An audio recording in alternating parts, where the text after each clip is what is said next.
Perfecto. Y ahora voy a compartirles la pantalla. Perfecto. Entonces, solo recapitulando lo de ayer, lo último que vimos es que la fuerza es un vector. Obviamente, bueno, no lo discutí de esa manera, ¿verdad? Pero simplemente mencioné que como la fuerza es un vector, yo puedo aplicar más de una fuerza sobre un objeto, ¿verdad? F1, F2, las puedo aplicar al mismo tiempo. Y es lo mismo decir que estoy aplicando F1 y F2 o que estoy aplicando una fuerza Fn, que es el equivalente de sumar vectorialmente toda la fuerza. Por otra parte, aunque no es lógico, perdón, aunque es lógico, no mencioné el hecho de que, bueno, eh, la fuerza es obviamente un vector, ¿verdad? Porque no puedo decirle yo simplemente, si ustedes, la unidad de fuerza es Newton, eso lo vamos a ver hoy, pero si ustedes supieran cuántos newtons pueden aplicar, por ejemplo, y yo les diga a ustedes empujen la mesa con 10 newtons. Entonces la pregunta que nos tendríamos que hacer o que ustedes me tendrían que hacer es ¿hacia dónde la empujo? ¿Verdad? Si yo les digo empujen el pupitre ahí en la universidad, pues la pregunta es hacia dónde, ¿verdad? Lo empujo hacia enfrente, hacia atrás. Entonces siempre, ¿verdad? Siempre la fuerza no va a ser simplemente un número, ¿verdad? Sino que un número y una dirección, ¿ok? Un número y una dirección. Entonces, igual, nosotros con lo que vamos a trabajar en sí son con las magnitudes, así que no, o sea, con esto que es la magnitud, pero sépanlo en general, la fuerza tiene una magnitud y una dirección, ¿verdad? Y por eso es un vector. Entonces, el día de hoy ya vamos a comenzar con lo que es la primera ley de Newton, ¿verdad? Entonces, la primera ley de Newton también es conocida como la ley de la inercia y el primer supuesto que les digo es, asumamos que el piso que yo tengo dibujado abajo, tengo dos casos, ¿verdad? Pero asumamos que el piso no ejerce fricción, ¿ok? O sea, no hay nadie oponiéndose al movimiento, al hecho de que el objeto se mueva, ¿verdad? Imagínense un caso súper ideal en el cual yo tengo un disco y se está deslizando sobre el hielo y el hielo no ejerce absolutamente nada de fricción, ¿ok? Entonces, les digo lo siguiente, ¿verdad? Asumamos que no hay fricción y que el objeto originalmente, vamos a ponerlo en naranja, originalmente el objeto está en reposo, o sea, su velocidad es igual a cero. Yo no le aplico absolutamente ninguna fuerza a ese disco morado. Si yo no le aplico ninguna fuerza al disco, ¿qué espero que le pase al disco? Está en reposo, ¿verdad?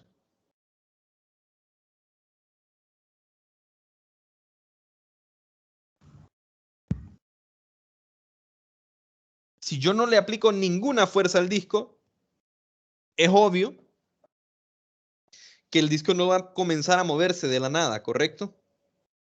El disco va a permanecer como estaba. ¿Ok? El estado de movimiento es reposo, entonces va a permanecer en ese mismo estado de movimiento de reposo.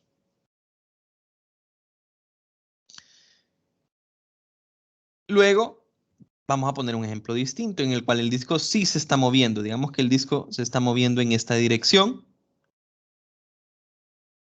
con una velocidad v que es constante. ¿Ok? Entonces el disco se va deslizando hacia la derecha, pero la velocidad con la que se va deslizando es constante. De nuevo, si no hay fricción y yo no le estoy aplicando ninguna fuerza a ese disco, esperaría yo que de la nada el disco comience a moverse más y más rápido.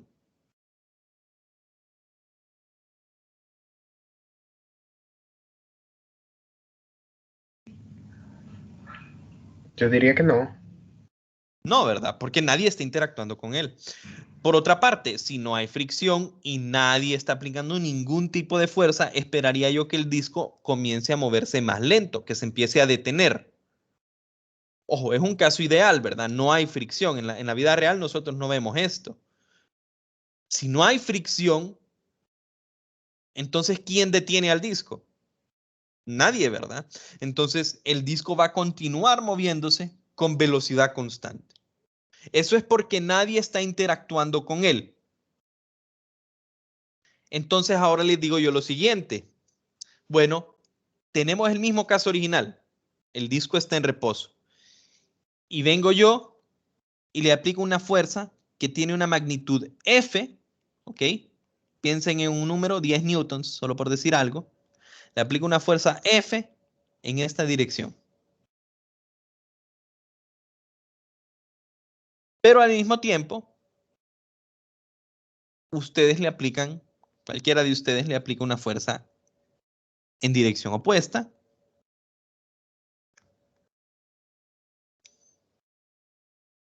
que también tiene magnitud F. O sea, si yo estoy empujando con 10 newtons de izquierda a derecha, ustedes están empujando con 10 newtons de derecha a izquierda. ¿Qué le va a pasar al objeto, muchachos? No se va a mover. No se va a mover, ¿verdad? O sea, se fijan que antes yo tenía el disco, nadie está interactuando con él. Y si nadie interactúa con él, o sea, y estaba en reposo originalmente, va a permanecer en reposo. Ahora les estoy diciendo, ok, tengo el mismo disco, pero alguien lo está empujando hacia la izquierda y otra persona lo está empujando hacia la derecha. Con la misma fuerza. ¿Qué espero yo que suceda? Les digo, y me contestan, es algo lógico, ¿verdad? No se va a mover. Va a permanecer en reposo. Y de lógica, si alguien empuja a la izquierda y el otro empuja a la derecha, pues se anulan las fuerzas, digamos. Estudiemos el mismo caso en el objeto que se está moviendo a velocidad constante. Si viniera yo y aunque el objeto se estuviera moviendo originalmente, yo vengo y le aplico una fuerza, o recuerden, ¿verdad? No hay fricción. Lo que yo esperaría es, si yo estoy aplicando una fuerza, que se comience a mover más rápido. Pero, ¿qué pasa si hay un objeto que se está moviendo? Se aplica una fuerza F de izquierda a derecha y otra persona aplica la misma fuerza F, o sea, la misma magnitud F de derecha a izquierda. Espero yo que el objeto se mueva más rápido o más lento. Creo que se mueve a la misma velocidad que ya A la tenía. misma velocidad que ya tenía, ¿verdad? ¿Por qué? Fácilmente lo podemos ver con los vectores, ¿verdad? ¿Cuál es la diferencia entre no tener ninguna fuerza a tener dos fuerzas que se anulan? O sea, en realidad es como que no esté haciendo nada, ¿verdad? Porque lo mismo que estoy empujando para un lado, después se anula empujándose para el otro lado. Entonces termino en la misma situación como que si no hubiese fuerza, ¿verdad? Y esa es la primera ley de Newton en sí, pero, ese fenómeno, ¿verdad? Pero lo vamos a escribir de esta manera, ¿verdad?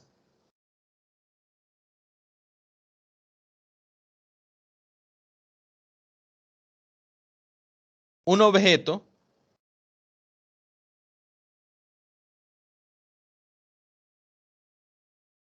bajo la influencia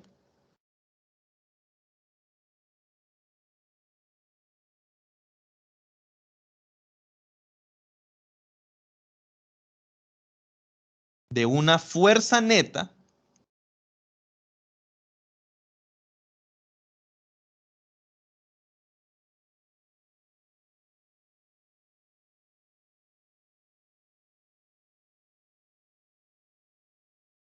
nula, entre paréntesis que se entienda cero, ¿verdad?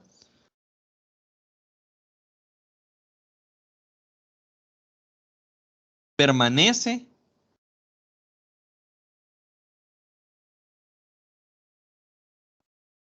en su estado de movimiento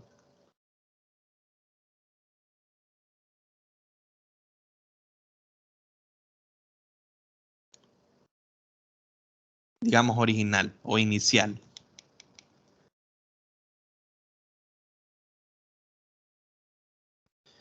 A esto le puedo agregar, ¿verdad?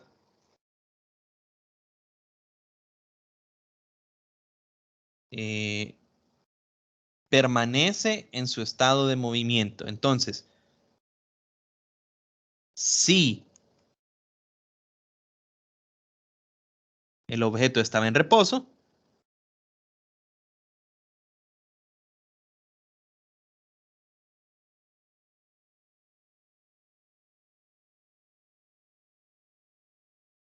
permanece en reposo.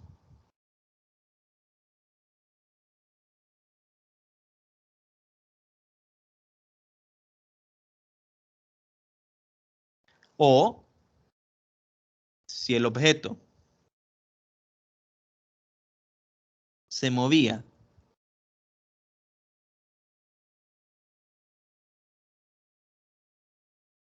con velocidad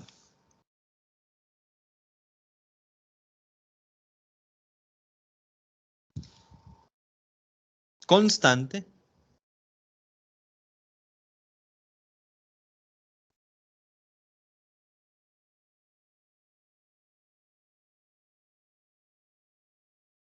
conserva la misma velocidad.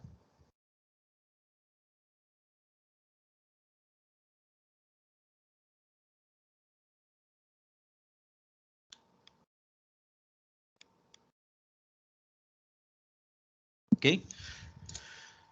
¿Cuál era su estado de movimiento? Si originalmente estaba en reposo y yo le aplico N cantidad de fuerzas, pero al final vengo yo y la fuerza neta, ¿cuál es la fuerza neta? Recuerden de ayer, la fuerza neta es la suma, ¿ok? La suma del efecto de todas las fuerzas que están actuando sobre el objeto. Si la suma de todas esas fuerzas, o sea, si la fuerza neta, ¿verdad? Eso es lo importante. Si la fuerza neta es nula, en otras palabras, cero, entonces va a permanecer en el estado de movimiento que tenía antes de que se apliquen esa diversa cantidad de fuerzas que son básicamente nulas, ¿verdad? Les estoy diciendo que básicamente aplicar una fuerza neta nula es lo mismo que no aplicar ninguna fuerza. Ojo, pero entonces, para que un objeto esté en reposo, no es necesariamente estamos hablando de que no hay fuerzas, ¿ok? No confundamos eso en la primera ley de Newton. En la primera ley de Newton pueden existir fuerzas, como este ejemplo, ¿verdad? Alguien empuja a la izquierda, el otro empuja a la derecha. Existen fuerzas, pero lo que pasa es que si yo miro y sumo vectorialmente esas fuerzas, pues la fuerza neta es igual a cero.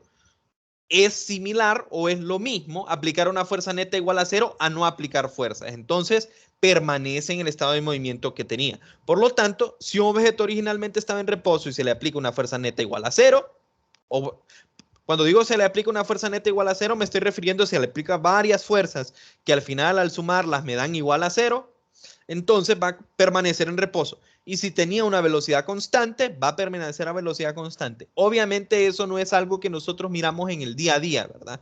Porque, o bueno, en todos los casos, por ejemplo, si ustedes lanzan un disco en el suelo, ustedes hicieron el lanzamiento al inicio y después dejan de interactuar con el disco y eventualmente se va a detener.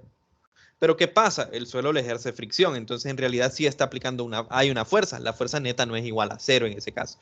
¿En dónde podríamos nosotros hacer un experimento de esto, verdad? Bueno, si nos vamos al espacio, ¿verdad? En un lugar muy alejado que, digamos, no al espacio, al vacío es la palabra que tendría que decir yo. ¿Ok? En el espacio, pero vacío. No cerca de un planeta o cerca de algún otro objeto masivo para que no le ejerza algún tipo de fuerza gravitacional.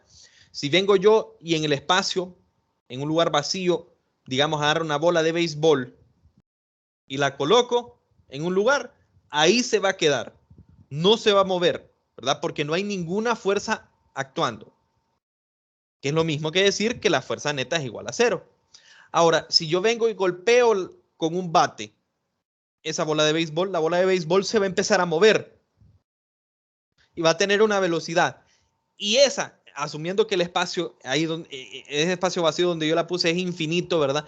Esa pelota se va a seguir moviendo eternamente a la misma velocidad porque nadie está interactuando con ella. Entonces, la fuerza neta sobre la pelota sería igual a cero.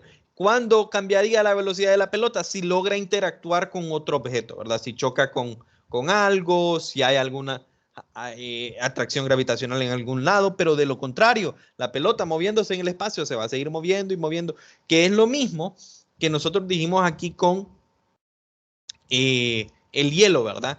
Imagínense que el hielo es muy ideal, ¿verdad? Y que no ejerce nada de fricción. Yo tiro un frisbee, un disco, perdón, a lo largo del hielo. ¿Qué es lo que va a pasar? Se va a mover y nunca se va a detener el disco, ¿verdad?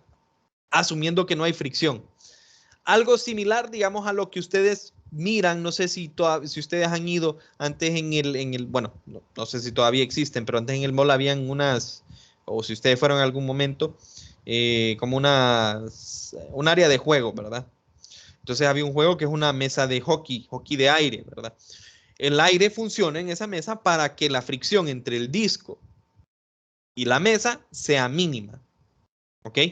Entonces, cuando ustedes lanzan ese disco, el disco viene y choca bastante, dura bastante tiempo moviéndose, ¿verdad? ¿Por qué no dura de forma infinita? Porque siempre hay un poquito de fricción, pero se mueve bastante. ¿Por qué? Permanece en su estado de movimiento debido a que la fricción es, en ese caso, muy, muy baja, casi cero, ¿verdad? Bueno, a esta ley hay que, voy a poner un paréntesis acá porque no creo que no lo pongo aquí abajo. Voy a poner válido.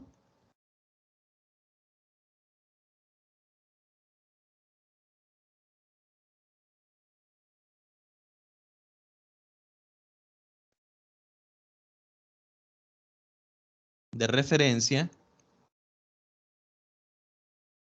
inerciales.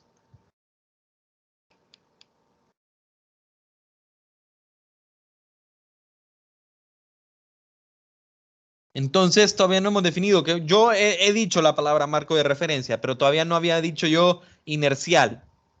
En general, todas las leyes de Newton son solo válidas, bueno, no es que no son solo válidas, sino las fórmulas que nosotros ponemos, ¿ok? Son válidas en marcos de referencia inerciales. Entonces hay que preguntarnos ahora, ¿qué es un marco de referencia inercial? Marco de referencia es el lugar en el cual yo estoy haciendo las observaciones y midiendo. Ahora, ¿qué significa inercial? Inercial viene de la palabra inercia, ¿verdad? Y la inercia dice que es una propiedad que tienen los cuerpos para conservar su estado de movimiento, ¿verdad?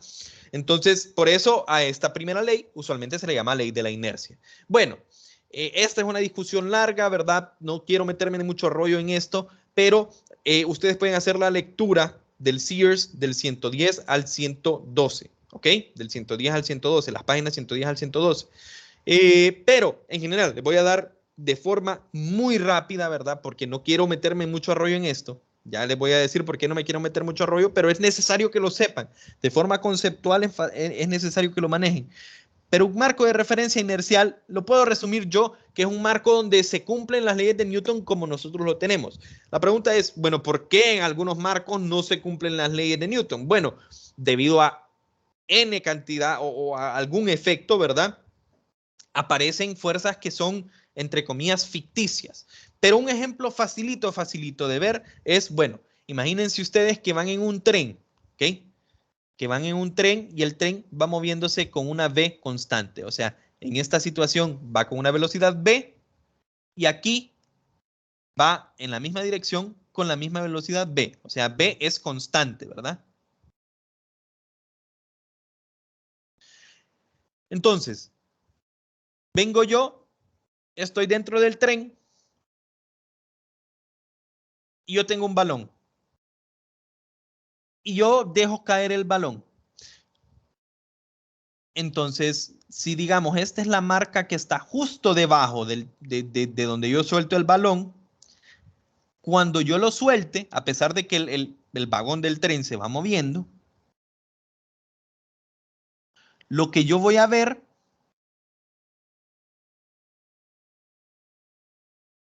es que el balón cae directamente hacia abajo, perfectamente, ¿verdad? Entonces, ¿qué es lo que miro yo? Desde adentro del tren, ¿verdad? El observador dentro del tren que simplemente mira que el objeto cae. Bueno, esta persona dentro del tren lo que está observando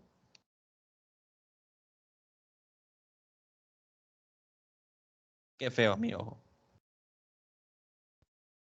Creo que no puedo hacer un ojo, pero lo que este observador mira, ¿verdad?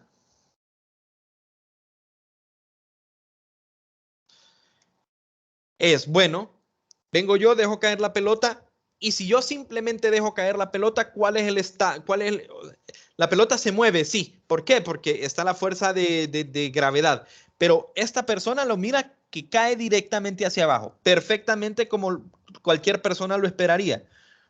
Perfecto, no hay ningún cambio, o sea, se cumple si yo vengo y aplico la primera ley de Newton únicamente para el eje X y me pregunto, ¿hay alguna fuerza en dirección X? La respuesta es no. Entonces yo no esperaría, ¿ok?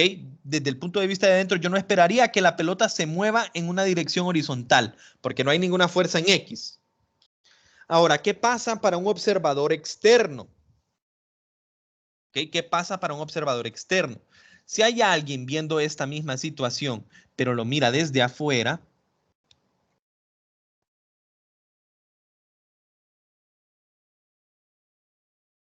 lo que va a ver es lo siguiente. Originalmente la pelota estaba acá y aquí iba con la persona, pero la persona se va moviendo con el tren. Entonces lo que mira a esa persona es, ok, la persona de adentro del tren, como se iba moviendo con todo y pelota, le dio un impulso. Y lo que va a ver es que esta pelota no va a caer justamente abajo, ¿verdad? Porque él va viendo todo el movimiento del tren. Entonces lo que va a ver esta persona es que, bueno, esta pelota va a sufrir un movimiento parabólico y la pelota va a caer ahí adelante. Pero no hay ningún problema. ¿Por qué? Porque esta persona va a venir y va a decir, bueno, pero al momento de soltar la pelota, esta persona le aplicó una fuerza.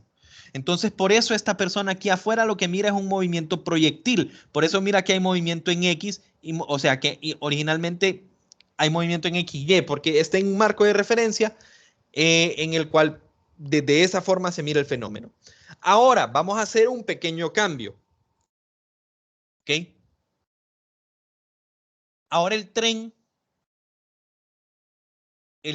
ya no está moviéndose a velocidad constante. Primero tenía una velocidad V1 y luego el tren tiene una velocidad V2, mucho mayor. O sea, el tren en realidad estaba acelerando.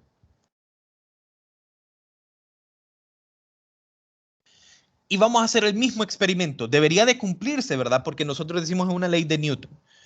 Entonces, viene esta persona, agarra la pelota y él marca justo debajo de sus pies. Marca acá.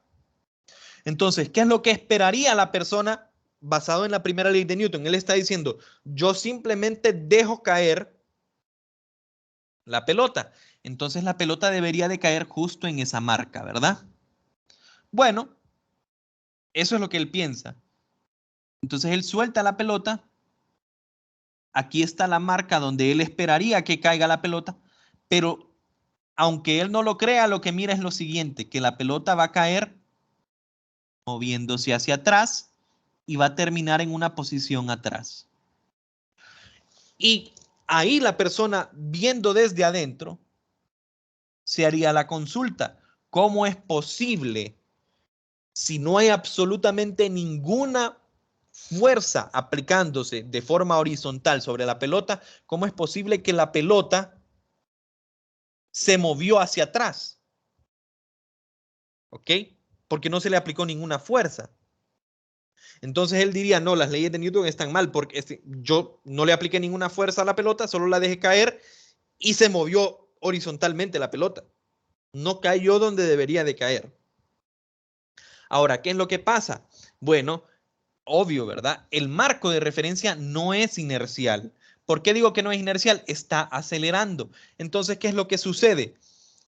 Cuando él suelta la pelota tiene una velocidad inicial, que es V1. Él no lo percibe porque él también se va moviendo a V1, ¿verdad? Pero como el tren se va moviendo en forma acelerada, La pelota tenía una V1, ¿verdad? Pero el tren sigue acelerando. Entonces, cuando él ya está acá, el tren junto con él, ¿verdad? Ya está moviéndose a una V2. Entonces, ¿qué es lo que les estoy diciendo? La pelota salió con una V1, pero el tren siguió acelerando y se empezó a mover más rápido. Entonces, básicamente, ¿qué es lo que sucede? La pelota sale con una velocidad hacia el frente, pero el tren básicamente se va moviendo más rápido que la pelota. Y por eso nosotros desde adentro del tren observamos como que si la pelota se hizo para atrás. Pero en realidad no es que la pelota se hizo para atrás, es que el tren dejó botada, entre comillas, a la pelota. Porque el tren va acelerando, el tren va agarrando más y más velocidad. Entonces, nosotros observamos como que la pelota se movió hacia atrás. Y ustedes pueden hacer esa prueba, por decir así, en un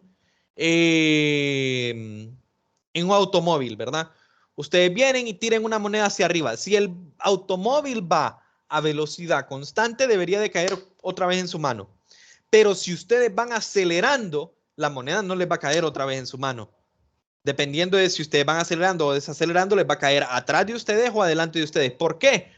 Porque una vez que la moneda sale de su mano, la moneda está moviéndose por su propia cuenta, independiente del marco en el cual está. El carro se mueve a una velocidad distinta de la moneda. Entonces, ese marco de referencia no es inercial. ¿Por qué les mencioné yo la vista desde afuera? Porque la persona de afuera sigue viendo exactamente el mismo fenómeno. O sea, ellos van a ver que la pelota originalmente tiene una velocidad V1, ¿ok?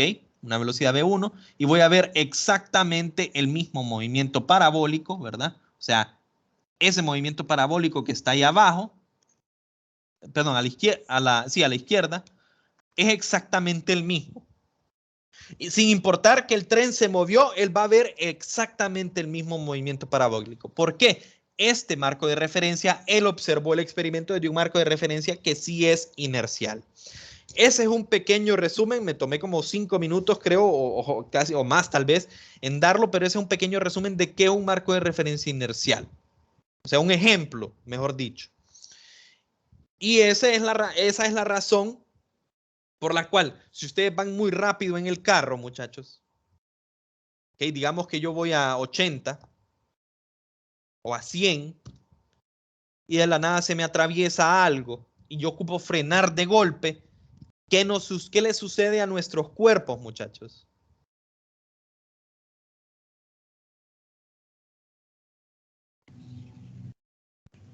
Se va para adelante.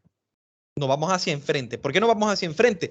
Porque nuestro cuerpo lleva una inercia y la inercia es la propiedad que yo tenía de conservar el estado de movimiento en el cual tenía. El marco de referencia en el cual yo estoy está cambiando su velocidad, ¿verdad? O sea, el carro está cambiando su velocidad, pero yo propiamente llevaba una velocidad y por eso me hago hacia enfrente. Yo todavía salgo con una velocidad de 1 y por eso salgo hacia enfrente a pesar de que el marco de referencia cambió. Y si nosotros hiciéramos un análisis de fuerzas ahí, digamos, la primera ley de Newton no se cumpliría. ¿Por qué? No hay, cuando nosotros frenamos, ¿quién está interactuando sobre nosotros? Nadie nos está empujando.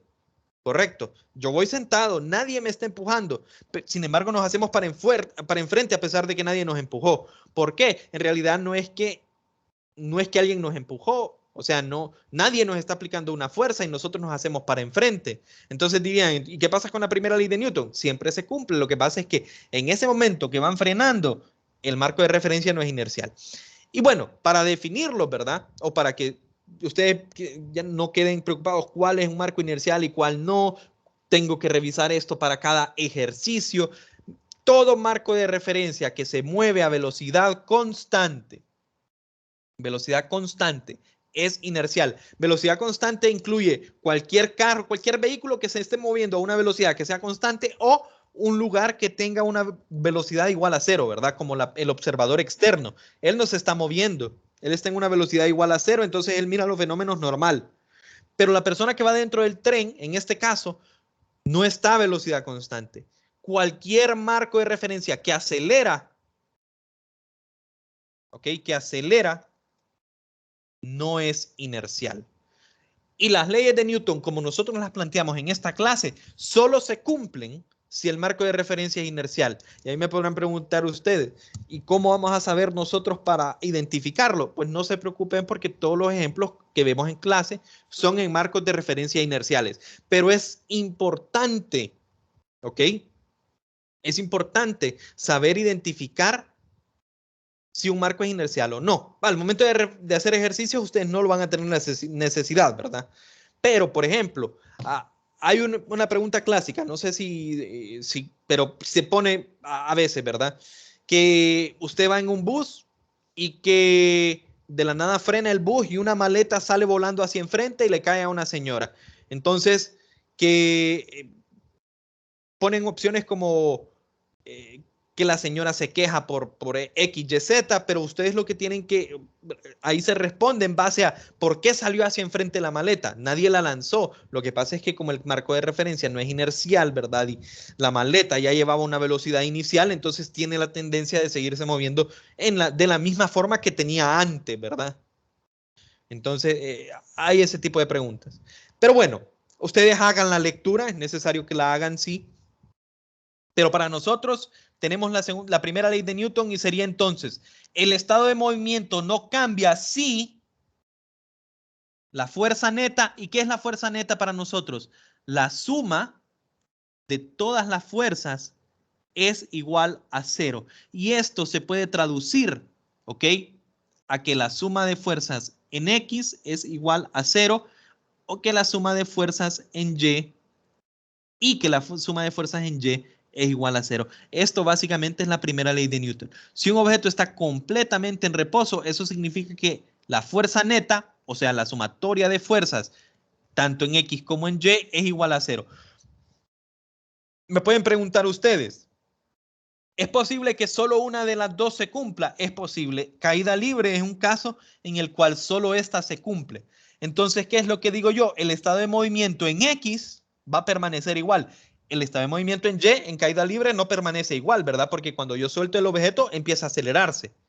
¿Por qué? Porque en Y hay una fuerza y sería la fuerza gravitacional.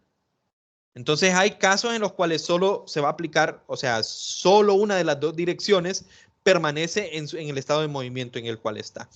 Y cuando decimos nosotros que el estado de movimiento no cambia, vamos a decir que si la velocidad es igual a 0, permanece siendo velocidad igual a 0, y que si la velocidad es un valor constante, va a permanecer siendo constante. ¿Hay alguna pregunta con la primera ley de Newton, muchachos?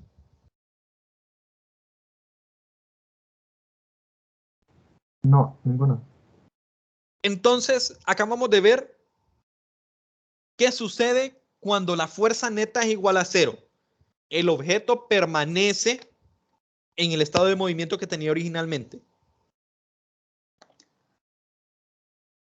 La segunda ley de Newton entonces se pregunta, bueno, yo ya sé que si la fuerza neta es igual a 0, o sea, la fuerza neta es nula, no cambia el estado de movimiento.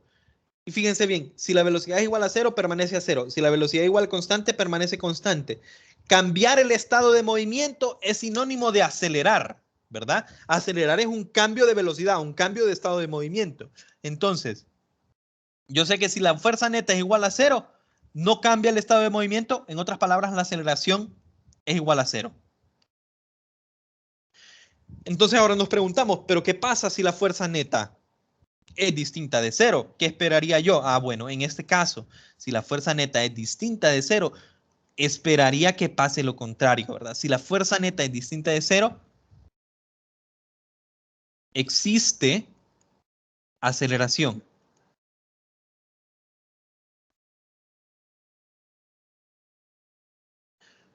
O en otras palabras, cambio de estado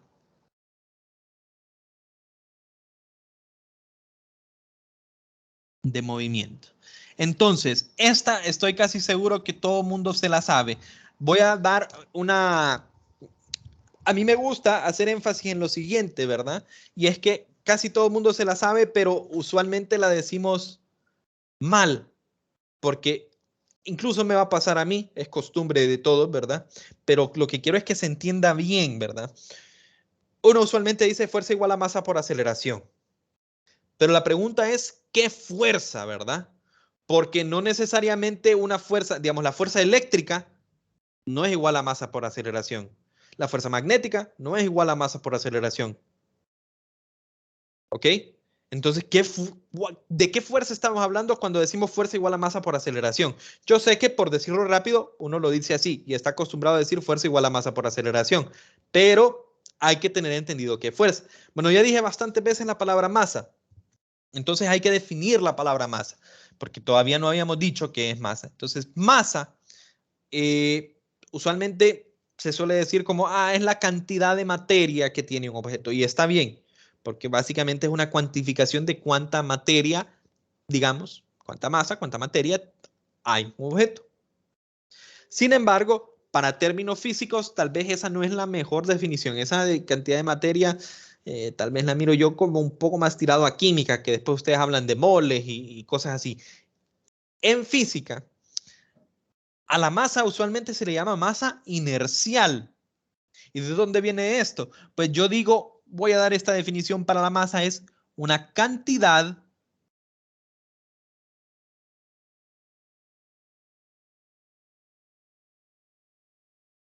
que cuantifica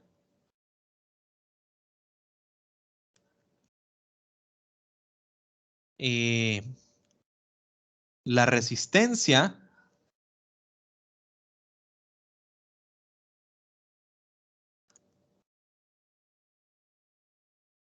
al cambio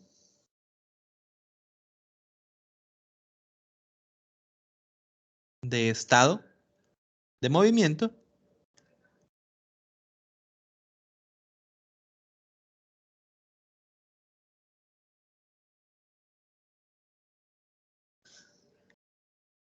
de un objeto.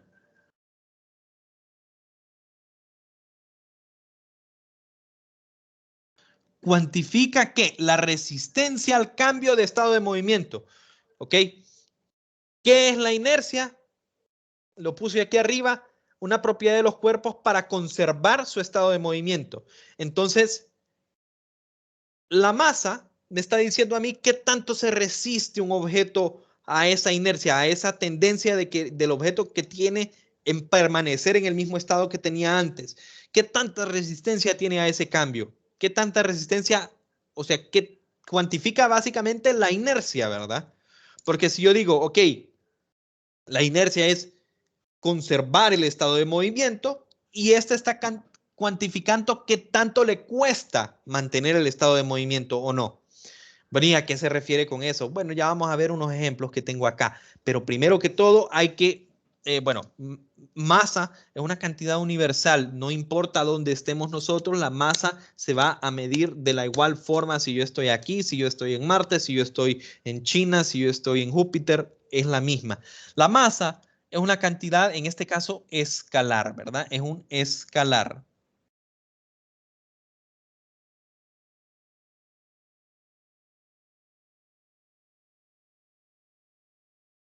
Eso quiere decir que no tiene una dirección, ¿verdad? Simplemente es un número. Usualmente decimos cuánto pesas y doy una respuesta en masa, digamos 50 kilogramos. 50 kilogramos, suficiente. Yo ya sé cuánto es la masa de la persona, sin necesidad de que me diga 50 kilogramos hacia arriba, abajo, porque no tendría sentido. Entonces la masa es un escalar y se mide en unidades estándar en kilogramos. Entonces, ¿qué estoy diciendo yo?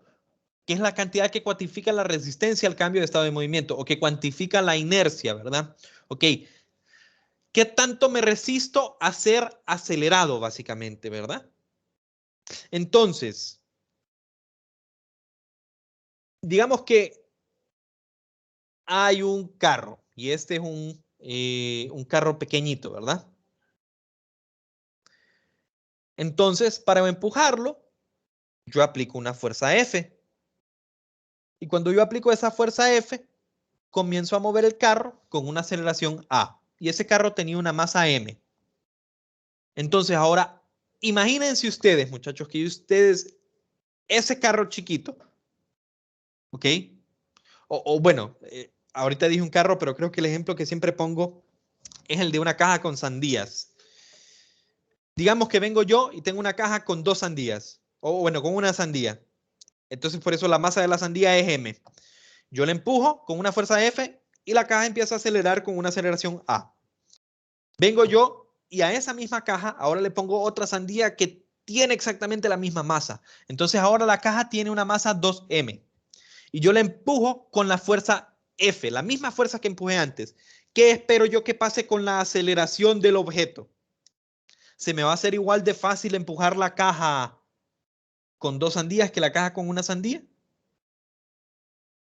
La respuesta es no, ¿verdad? Yo diría de la siguiente forma, creo yo, coloquialmente hablando. No es más pesado, entonces me va a costar más empujarlo.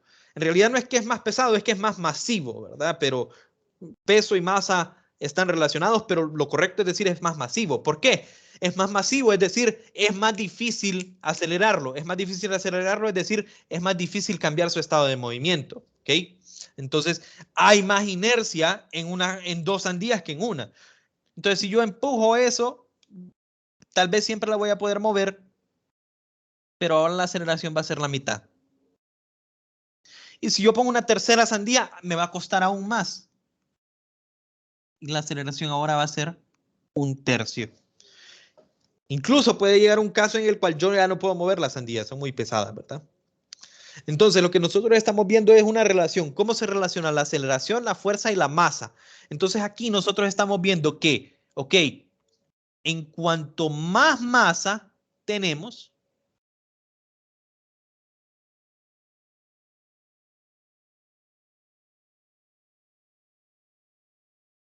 más difícil, o en general, en este caso que se mantuvo constante la fuerza, más difícil es mantener esa aceleración. O sea, en cuanto sube la masa, baja la aceleración.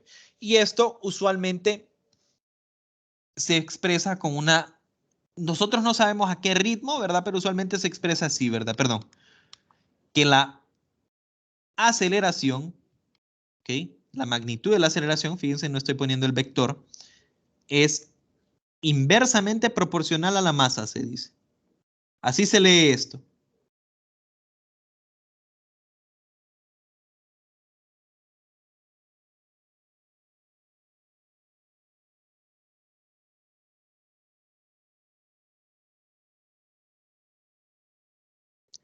¿Qué quiere decir esto? Que, ok, para acelerar un cuerpo más masivo, o que en cuanto aumenta, ¿verdad? La masa, menor va a ser la aceleración. O en cuanto disminuye la masa, ¿ok? Si yo le voy quitando sandías, más fácil se me va a hacer empujarlo. Son inversamente proporcionales, ¿verdad? Si uno sube, el otro baja. Si el otro baja, el otro sube. ¿Verdad? Y así se lee esto, ¿verdad? Inversamente proporcional. Esa es la primera relación. Ahora, imaginémonos que yo tengo el mismo sistema, pero ahora lo aplico siempre a la fuerza, a la caja con una sandía. Y yo empujo con una fuerza F y entonces logro yo, ok, una aceleración A. ¿Qué pasa si a la misma caja con una sandía le aplico el doble de fuerza? ¿Qué esperaríamos nosotros? Ok, esta caja se va a mover con el doble de aceleración, ¿verdad? ¿Qué pasa si yo aplico 3 veces la fuerza? Okay, entonces esta caja se va a mover con el triple de la aceleración. Tiene sentido, ¿verdad? Ustedes pueden hacerlo sobre cualquier objeto. Si yo empujo mi celular, se mueve con una aceleración. Si yo lo empujo con el doble de eso, se va a mover aún más, con más aceleración, ¿verdad? Más rápido, digamos. Si yo lo aplico con el triple, más rápido. Entonces estoy viendo yo que la fuerza y la aceleración también tienen una relación. ¿Y cómo es esta? Bueno, en este caso, en cuanto más fuerza, ¿verdad? Aplicamos, más aceleración. Bueno, lo voy a dejar en A. Y esto se traduce matemáticamente hablando, esta proporción, ¿verdad? Porque todavía no estoy poniendo fuerza igual a algo. Simplemente estoy poniendo las proporciones. Que la aceleración es directamente proporcional a la fuerza. Por eso están en el mismo. Y fíjense bien, en este caso sí son directamente, bueno, dependiendo, vamos, cuando miremos la definición, vamos a ver. Pero básicamente en este caso, como solo hay una fuerza aplicada, si yo empujé a la derecha, ¿hacia dónde se va a mover la caja? Hacia la derecha, de lógica, ¿verdad? Si yo empujé a la derecha, la caja se mueve a la derecha. Entonces van a mantener la misma dirección. Entonces ahora viene la tercera ley de Newton, que dice, en un marco de referencia inercial, la aceleración de un cuerpo o sistema es directamente proporcional a la fuerza neta. Ojo, a la fuerza neta, porque sería distinto, ¿verdad? Digamos, en lo mismo, ¿qué pasa si vengo yo y estoy aplicando una fuerza 2F, pero al mismo tiempo ustedes están aplicando una fuerza 2F? Los dos estamos aplicando una fuerza 2F. Bueno, la caja se va a mover más bien 4 veces, ¿verdad? Entonces, no es a la fuerza, ¿verdad? No es cualquier fuerza, es la fuerza neta la que me importa. Porque ya sabemos nosotros, ¿qué pasa si yo tengo esa caja y está esa fuerza F, pero al mismo tiempo alguien le aplica una fuerza para acá? Yo sé que no se va a mover, ¿verdad? Entonces, lo que me importa no es la fuerza, ¿verdad? Como uno usualmente dice, es la fuerza neta. La fuerza neta es el que me dice cuál es el conjunto de todas las fuerzas que están actuando sobre el cuerpo. Entonces, yo digo, en un marco de referencia inercial, de nuevo, para la clase todos los marcos de referencia van a ser inerciales, pero valga la redundancia que las leyes de Newton se cumplen en estos marcos de referencia. La aceleración de un cuerpo o sistema es directamente proporcional a la fuerza neta sobre el cuerpo e inversamente proporcional a su masa. Y esto, muchachos, esto se traduce fácilmente a lo que ustedes usualmente o cualquiera de nosotros usualmente llama fuerza igual a masa por aceleración.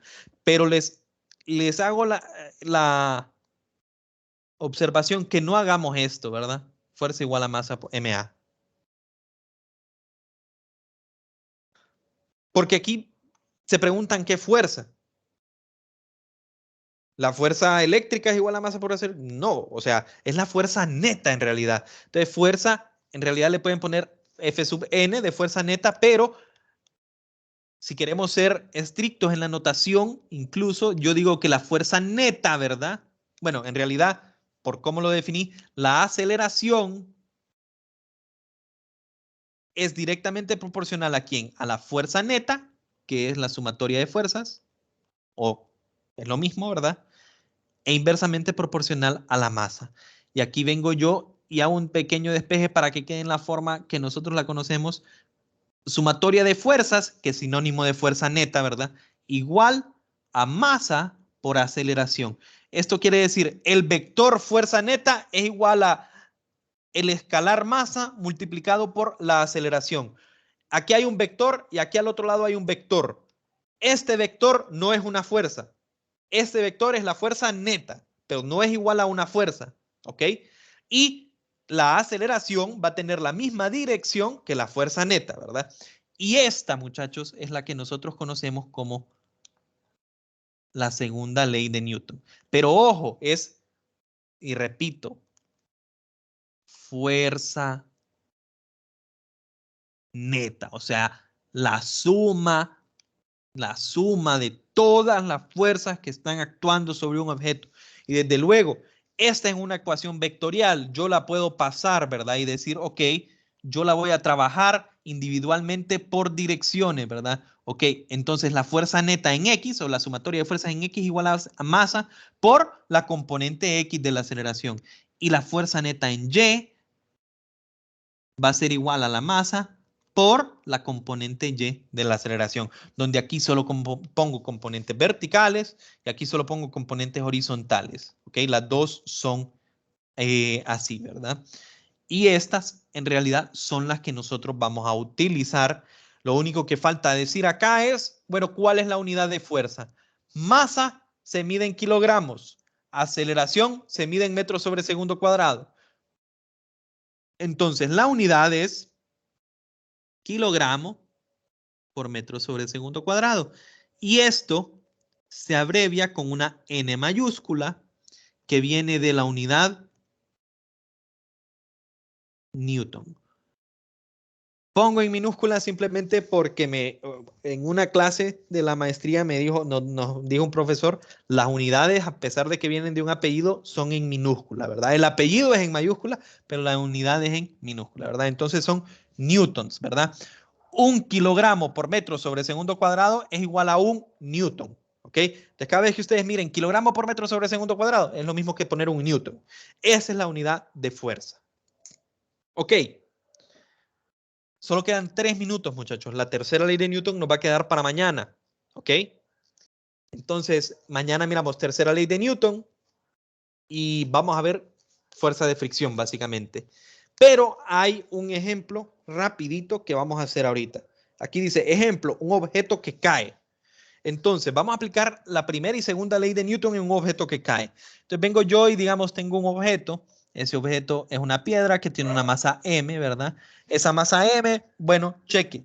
Vengo yo y simplemente lo dejo caer. Cuando lo dejo caer, el objeto va a caer ¿en qué dirección? Hacia abajo, ¿correcto? Directamente hacia abajo. ¿Ok?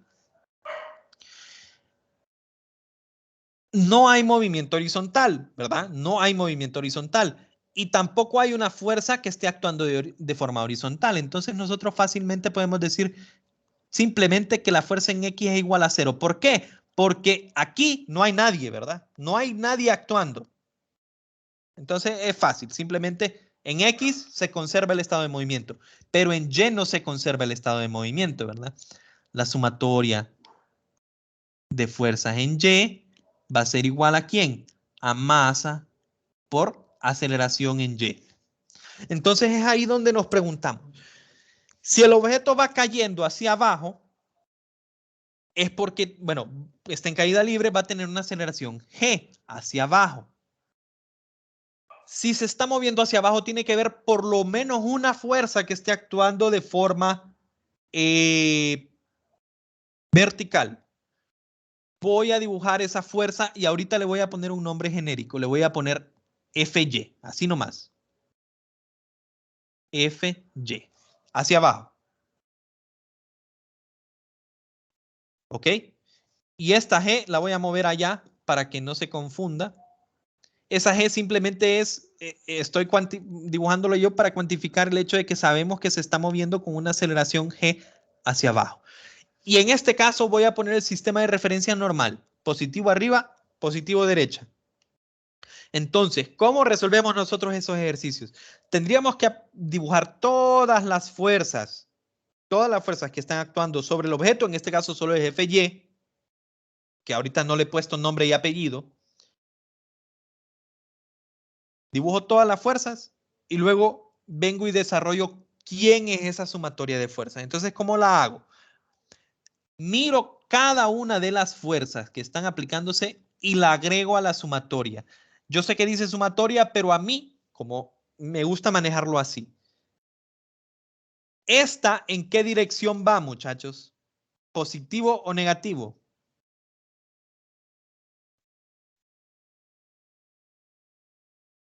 ¿Muchachos? Disculpe. No le escuché bien. Negativo, negativo, ingeniero. Negativo. Entonces yo la meto a la sumatoria como negativo FY. ¿Por qué? Porque va hacia abajo. Eso es igual a la masa por G. Pero G es 9.8. La aceleración en Y va hacia arriba o hacia abajo. Hacia abajo, por lo tanto es negativo, ¿no? Negativo G. Así la meto acá. Ojo, eso es importante, ¿verdad? Tanto la dirección de la aceleración y la dirección de las fuerzas me va a decir a mí qué signo le doy en esta sumatoria, ¿verdad? Y en este valor de A sub Y. Entonces esto a mí me queda como FY es igual a mg. Y ahí llego a la expresión que nosotros conocemos. Ahora, le podemos dar un nombre. ¿Quién es esa FY? ¿Cuál es la fuerza que está actuando? Nosotros no miramos nadie que esté interactuando. En realidad el que está interactuando es la Tierra, ¿verdad? Entonces esta FY, siempre que un objeto tenga masa, nos va a aparecer. Y esa FY, no me está sirviendo el color, cambio de color, aquí está. Esta FY, en realidad, nosotros la vamos a llamar W de peso, ¿verdad? Y esa es la fuerza gravitacional que va a tener cualquier objeto que tenga masa. Y la fuerza gravitacional de cualquier objeto que tenga masa va a ser igual a M por G. ¿Ok? Esta es la magnitud de la fuerza gravitacional. Ojo, la magnitud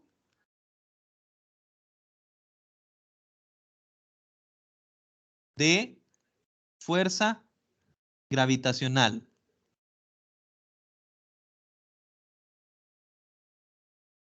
Que en otras palabras le decimos peso. ¿Ok?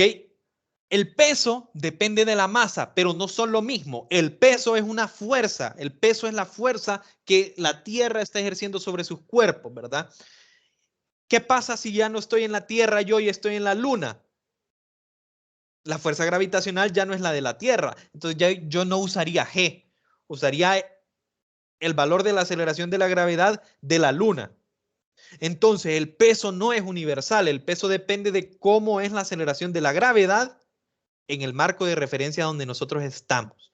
La masa tiene que ver con la cantidad de materia y esa es la misma si yo estoy aquí o si yo estoy en la Luna. Entonces la masa, por eso dije yo, es universal y es más general. El peso es un vector que va siempre en una dirección, en la misma dirección que se aplica la fuerza gravitacional. O sea, el peso siempre va en dirección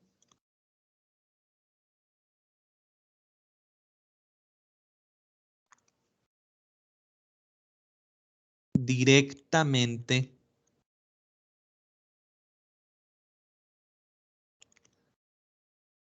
hacia abajo. Y ojo, les repito, esta es la magnitud del peso, pero el peso en realidad, si yo lo quisiera nombrar con todo, es un vector que tiene magnitud mg y dirección basados en la convención negativo y. Pero lo que a nosotros nos importa usualmente es la magnitud. Y después, ¿cómo la meto yo aquí? O sea, esta es negativo w.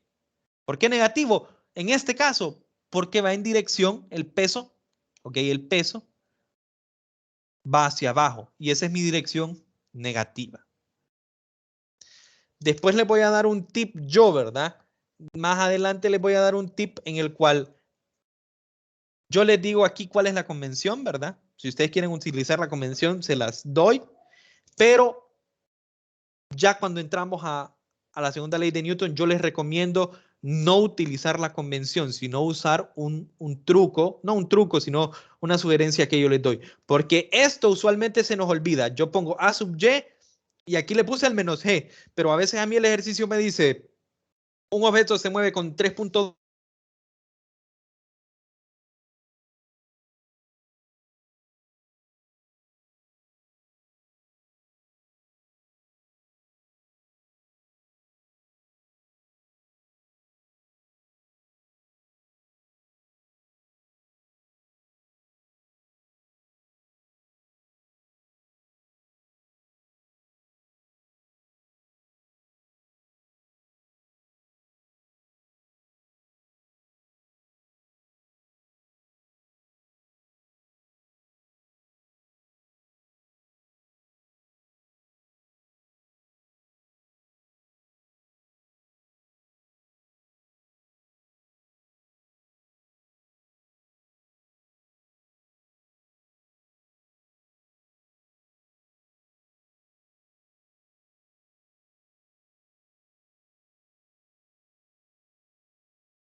Lo último que les iba a decir, bueno, a los que quedaron acá, aló. Bueno, eso es todo por la clase de hoy, ¿verdad? Yo voy a subir dígame. ¿La tarea se cambió la fecha o no? Sí, la cambié hoy, justo antes de la clase.